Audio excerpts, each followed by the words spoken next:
আপনাকে প্রথমে বলছে চায়নাতে ব্যাচেলার পড়তে গেলে আপনি কয়েক ধরনের স্কলারশিপ পাচ্ছেন। তার মধ্যে স্কলারশিপটা সব থেকে পপুলার সেটা হলো tuition fees free, hostel fees free.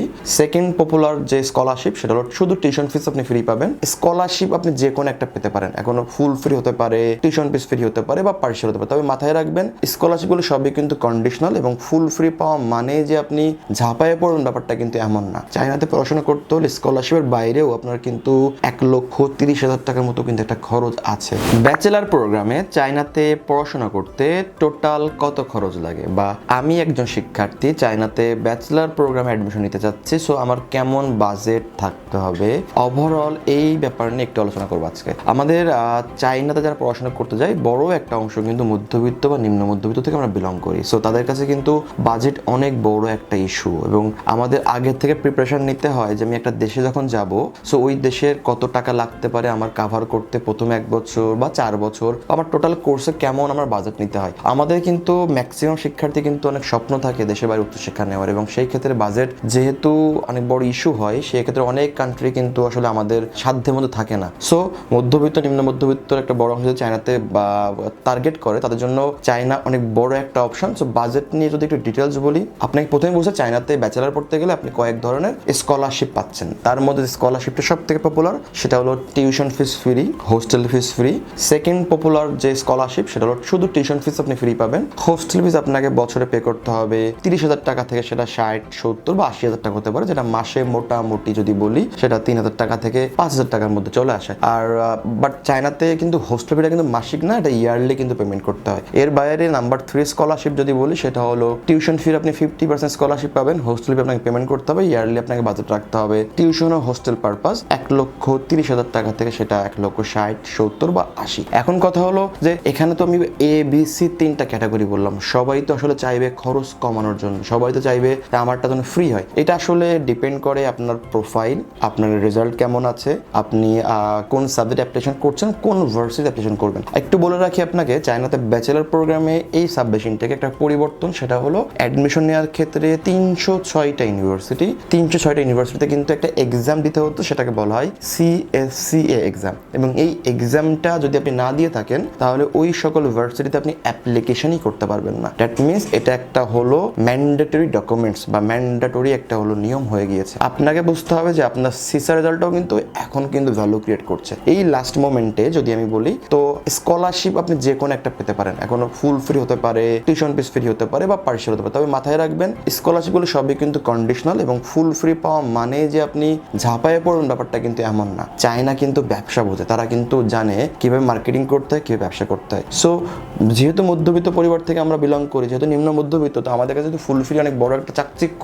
অনেক শিক্ষার্থী আমরা এখানে আছি শুধু ফুল ফ্রি গল্পটা শুনেই বা ফুল ফ্রি পেয়েই ওখানে চলে যাই। Second year, third year, fourth দেখা গেছে কি আমার স্কলারশিপ থাকবে না। এখন ওই কন্ডিশন রাখতে না পারে, যদি স্কলারশিপ থাকবে না তখন কিন্তু বড় অঙ্কের পেমেন্ট কিন্তু করতে হবে। তখন দেখা গেছে কি এই মধ্যবিত্ত পরিবারের পক্ষ থেকে বা নিম্নবিত্ত পরিবারের পক্ষ থেকে আসলে এই টাকাটা বেয়ার করা খুবই টাফ, এবং দিন শেষে স্টুডেন্টকে কিন্তু ব্যাক করা লাগতে পারে। সো আপনি বুঝবেন আপনি কেমন স্টুডেন্ট, আপনার রেজাল্ট কেমন, এবং আপনি কোনটা নিবেন, কোন ইউনিভার্সিটি কোন স্কলারশিপের কোন কন্ডিশন দিচ্ছে, এটা আপনি আগে থেকে ভালো বুঝে নেবেন। যদি আপনার কোনো পরিচিত লোক থাকে তাকে শুনবেন, যার সাথে কাজ করে মেন্টর, তার কাছ থেকে জানবেন, অথবা যদি নিজে নিজে অ্যাপ্লিকেশন করেন তাহলে সেটা আগে থেকে সুন্দরভাবে যাচাই করে নেবেন। বর্তমান সময়ে ইনফরমেশন নিয়ে যদি কোনো রকম মিস আপনার মধ্যে থাকে, যদি কোনো গ্যাপ থাকে, এটা টোটালি আপনার ব্যর্থতা। সো আমি টোটালি বললাম যে 3টা টাইপ যে কোনো একটা চুজ করতে পারেন। এর বাইরে এগুলো তো 3টা হলো তো আপেক্ষিক, যে কোনো একটা নিতে পারেন বা যে কোনো একটা পেতে পারেন। এর বাইরে যে খরচগুলো ম্যান্ডেটরি সেটা আমি যদি একটু বলি, প্রথম খরচ হচ্ছে প্রতি বছর বা যাওয়ার পরেই আপনাকে একটা ভিসা রিনিউ করতে হবে।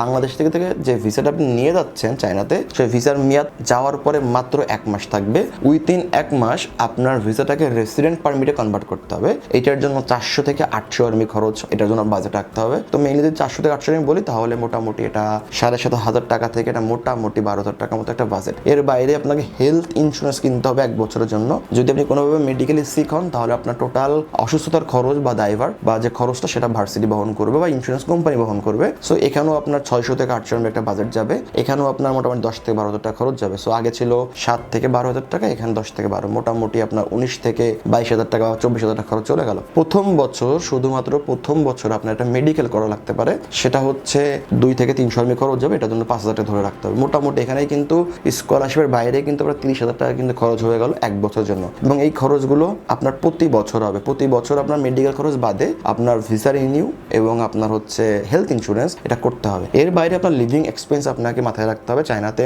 যেহেতু পার্ট টাইম জব নাই, সেহেতু আপনার যে খরচটা হবে সেটা আপনাকে কিন্তু বহন করতে হবে এবং প্রতি মাসে আপনার food cost, pocket money, phone recharge, electricity বা ট্রান্সপোর্টেশন যদি বলি, অবশ্যই সিটি ভেদে ভিন্ন, তবে আপনার মোটামুটি 500 RMB একটা বাজেট ধরে রাখতে হবে। 500 থেকে 600 RMB খরচ হবে মোটামুটি 7 থেকে 8,000 টাকা বা 9,000 টাকা যদি ধরি। ম্যাক্সিমাম যদি ধরি 10,000 টাকা যাওয়ার, 10,000 টাকার বাইরে যাওয়ার কোনো সুযোগ নাই। 10,000 টাকায় খুব ভালোভাবে ল্যাভিশভাবে আপনি চলতে পারেন, বাট মোটামুটি যদি একটু চলাফেরা করেন, আপনি যদি একটু প্ল্যানিং করে চলেন, তাহলে আপনার এই খরচগুলো কিন্তু 7 থেকে 8,000 টাকায় কমানো সম্ভব। এবং তার মানে এই খরচটা কিন্তু আপনার মাসিক যাচ্ছে, কিন্তু মাসে যদি 7 থেকে 8,000 টাকা যাই, বছরে কিন্তু মোটামুটি 1 লক্ষ টাকা খরচ যাবে। দ্যাট মিনস চায়নাতে পড়াশোনা করতে হলে স্কলারশিপের বাইরেও আপনার কিন্তু 1,30,000 টাকার মতো কিন্তু একটা খরচ আছে। এর সাথে আপনার হচ্ছে যে ভার্সিটিতে পড়ছেন, ওই ভার্সিটির স্কলারশিপ কেমন পেয়েছেন ওইটা কিন্তু অ্যাড হবে। কারণ অনেকে আমরা বলতে শুনি চায়নাতে সবকিছু ফুল ফ্রি, কোনো খরচ নাই। বেসিক্যালি আসলে এমন না, চায়নাতেও খরচ আছে। চায়না আগে এক সময় স্কলারশিপ বেশি পাওয়া যেত,